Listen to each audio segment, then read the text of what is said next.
I met this lady, and she had come up, and her father had been kind of one of them absentee guys, and he was one of the dirtbag dads. Okay, didn't mistreat her, just didn't show up, didn't do anything for her.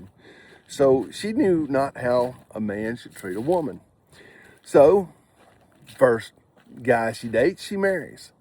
Now, when they were dating, he would, talk to her really ugly, tell her, get over here, sit down, shut up, don't tell me, kind of stuff.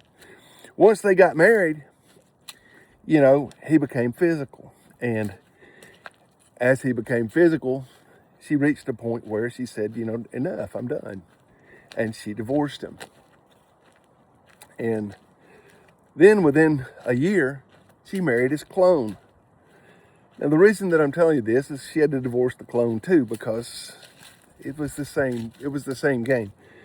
And so what I did with her was, when in talking to her, I convinced her, when she was not married, to be not married long enough to realize who you are. What do you want in a man? I laid these questions out to her. I was able to counsel her. And I laid these questions out to her, and I said, listen, when you look at a man, what do you want? Write it down. Write it down. Be firm, okay? And if there are deal breakers, write them down, okay? And in the process, one of the things that she wrote was, smoking. I'm not going to have a smoking husband. Don't want to smoke. I don't smoke. Don't want to smoke around my kids. Yada yada. And so I told her, I said, now, writing that on paper is one thing.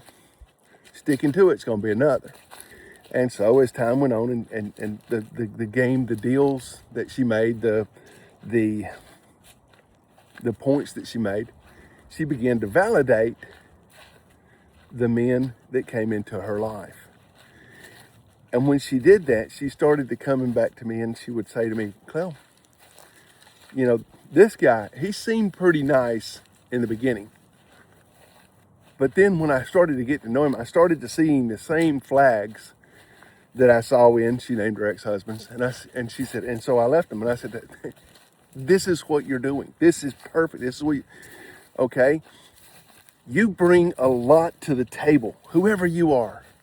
Write down the things that you're bringing to the table, because you have a right to expect the other person to bring just as much as you bring.